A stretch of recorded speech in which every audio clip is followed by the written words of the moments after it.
Pai, do Filho e do Espírito Santo. Amém. Saudações em Cristo a você, meu irmão, minha irmã, que está aqui participando dessa nossa conexão com Deus, esse nosso Wi-Fé, né? Vamos chamar assim, Wi-Fé. É um momento que a gente se conecta com Deus por meio da nossa oração. Eu sou o professor Tiago Oliveira, sou membro também da Comunidade Católica Gerando Vidas, sou voluntário da Comunidade Católica Gerando Vidas. Hoje eu venho trazer para você a palavra de Deus que vem te animar, que vem te trazer um novo fôlego de vida. Desculpem esses dias eu estar um pouco mais ausente, entretanto, alguns problemas da vida exigem, às vezes, que a gente dê uma atenção maior. Isso não significa, contudo, que a gente não deve estar ligado no Wi-Fi, hein? A gente fica muito ligado no Wi-Fi do celular, né? É até demais. Mas no Wi-Fi com Deus, a gente esquece muitas vezes a conexão. E isso não pode acontecer de jeito nenhum. Somos filhos de Deus, somos membros de Cristo, somos amigos e iluminados pelo Espírito Santo. E aí, nesse sentido, nós temos que aprender a buscar o Senhor, mesmo quando tudo parece que está desabando, né? E foi isso que eu precisei fazer, um pequeno retiro para poder me conectar mais com Ele e ouvir melhor a voz dele. É um exercício saudável que eu sempre recomendo. Buscai o Senhor enquanto Ele se deixa encontrar. E quando Ele se deixa encontrar? A todo momento. A todo momento em que nós nos fazemos deixar escutar a voz de Deus a cada dia. Hoje nós vamos refletir o Evangelho segundo Marcos, capítulo 12, versículos 18 ao 27. Então, pegue sua Bíblia, pegue sua palavra de Deus. Essa é a espada com a qual nós lutaremos contra o inimigo. Então, vamos lá. Marcos 12, 18 a 27. Vocês vão perceber uma certa contenda, uma certa discórdia entre os saduceus e Jesus. Primeiramente, quem são os saduceus? A religião judaica ela era dividida muitas vezes em partidos. Então, havia o partido dos fariseus, que seguiam a Bíblia à risca. Havia o partido dos saduceus, que não acreditavam, por exemplo, mesmo que na palavra de Deus estivesse exposta, na questão da ressurreição dos mortos. Para eles, morreu, acabou. Mas é preciso viver em Deus o tempo inteiro, para que a vida seja plena e a memória se eternize. Mas os mortos não ressuscitam, o corpo se desfaz de vez. Ora, esse pensamento é muito comum ainda nos dias de hoje, né? Morreu, acabou, muitas vezes se fala. E não é bem assim. Não é bem assim. E nós vamos ver como Jesus esclarece isso dentro do Evangelho de hoje.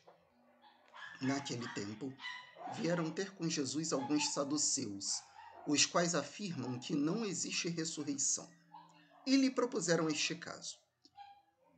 Mestre, Moisés deu-nos esta prescrição. Se morrer o irmão de alguém e deixar a esposa sem filhos, o irmão deste homem deve casar-se com a viúva, a fim de garantir-lhe a descendência do seu irmão. Um pequeno parênteses. Isso, de fato, era muito comum acontecer, né? A poligamia em Israel, até um determinado momento, ela foi permitida.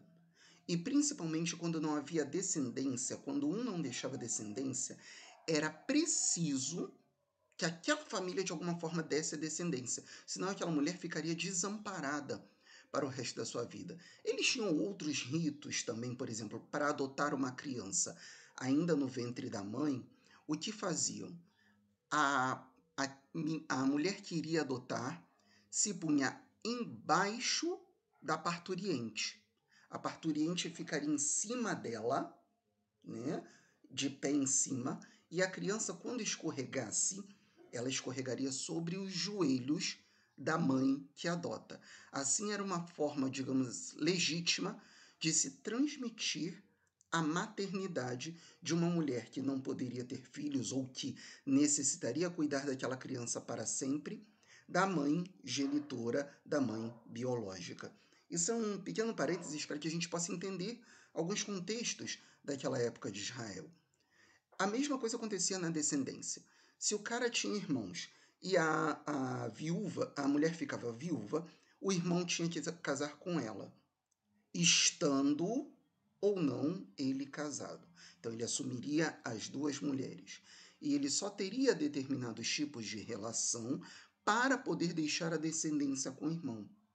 Imediatamente após deixar a descendência, ele voltava ao convívio conjugal, se é que podemos dizer assim, todos nós entendemos, somos a maioria dos que acompanham adultos, né? Ele voltaria ao convívio conjugal com a sua esposa, entretanto, a sua nova esposa, a viúva de seu irmão, não seria por ele desamparada, mas também receberia todos os cuidados necessários à sua vivência e sobrevivência. Então, fechando parênteses, voltemos à leitura. Os saduceus, então, propondo o caso, falam para Jesus. Ora, havia 7 irmãos.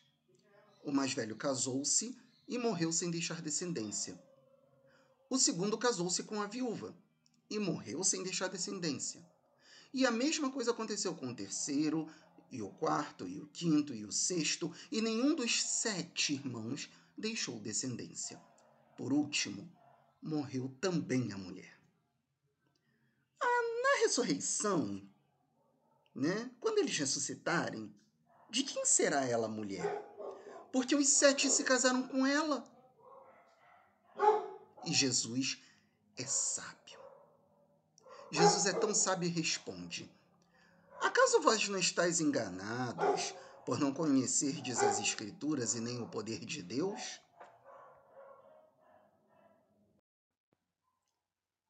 Com efeito, quando os mortos ressuscitarem, os homens e as mulheres não se casarão, pois serão como anjos do céu.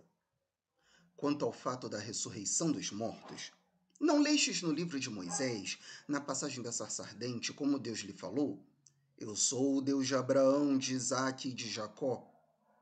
Ora, ele não é Deus de mortos, mas de vivos. Vós estáis muito enganados. Jesus coloca a cara no dedo dos saduceus, porque não acreditavam na ressurreição dos mortos. A ressurreição dos mortos é um fato que existe.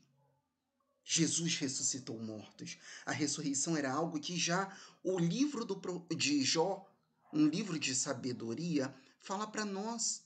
Porque Jó fala, não interessa, eu não vou amaldiçoar a Deus porque eu perdi casa, mulher, filhos, família, saúde, não interessa. Eu vou continuar servindo ao meu Deus, porque eu sei que no final das contas a vitória que me sobrará é que na minha carne eu verei a Deus, meu Salvador. E ele não estava falando de vida, ele estava falando de vida após morte, ele estava falando da glorificação final de Deus. Porque mesmo que ele não estivesse glorificando a Deus num corpo, visivelmente naquele momento, em alma estaria glorificando, mas um dia na própria carne dele ele veria a Deus Salvador. Ora, nós temos aqui o caso de que os saduceus entregam a Jesus uma hipótese. É basicamente o fundamento do partido dos saduceus, não acreditar na ressurreição. E Jesus dá aquele tapa. Ora, acaso vós não estáis enganados? Vocês não conhecem as Escrituras e nem o poder de Deus? Ora, o Deus que criou todas as coisas, ele não seria capaz de fazer ressuscitar dos mortos? Hoje em dia nós temos a prova, Jesus ressuscitou. O túmulo está lá vazio em Jerusalém para quem quiser ver. Não precisamos raciocinar muito. O camarada não está lá. Ah, o corpo foi roubado. Que absurdo, que ridículo. Temos tantas testemunhas que o viram vivo 3 dias depois de ser crucificado. A morte de Jesus não foi um engano, porque o que maltrataram aquele homem não está em nenhum pensamento humano.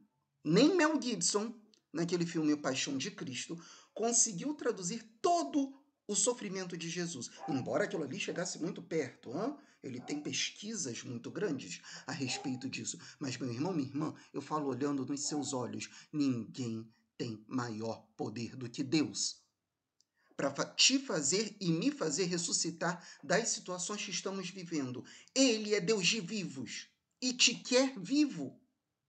Te quer vivo.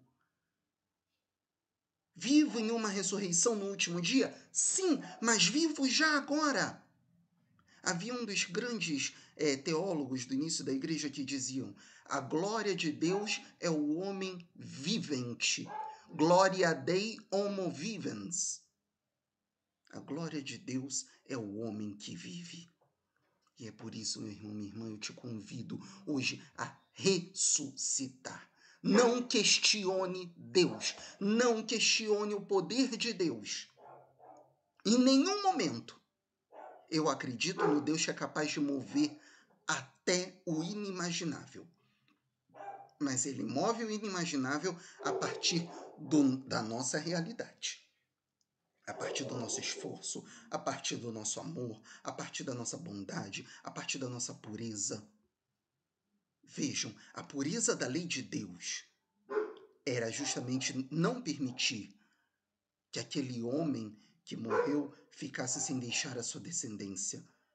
E no final das contas, os saduceus usam isso, deturpam a palavra de Deus ao seu bel prazer. Que isso nunca aconteça com a gente, meu irmão, minha irmã. Mas que nós busquemos com muito amor, com muito carinho, a santa e verdadeira palavra de Deus, pura e simples, interpretada dignamente pelo magistério da igreja. Entretanto, a pureza da palavra é essencial para a nossa vida. Deus é o Deus de Abraão, o Deus de Isaac, o Deus de Jacó, é o Deus de vivos. E esse Deus vivo quer te enriquecer no dia de hoje. Vamos rezar juntos e pedir a Ele que nos ilumine. Senhor nosso Deus, inspirai-nos ações e palavras, para que em vós comece e termine tudo aquilo que nós fizermos. Que jamais duvidemos, Senhor, do teu imenso amor para conosco, mas que a cada dia possamos buscá-lo com muito amor, afinco e dedicação. Tudo isso nós vos pedimos, Senhor, em nome de Jesus Cristo, vosso Filho, que ressuscitou dos mortos, pela força e o poder do Espírito Santo. Amém. Em nome do Pai, do Filho e do Espírito Santo. Amém. Meus irmãos e irmãs, conecte o seu Wi-Fi urgentemente com o Senhor. Passe o dia conectado com Ele e você vai ver a maravilha que é. Amanhã, solenidade de Corpus Christi. Então não se esqueça. Se puder, vá à missa, vá agradecer a Deus, porque Jesus está vivo e presente na Santíssima Eucaristia. Busque o Senhor, porque Ele se deixa encontrar a todo momento.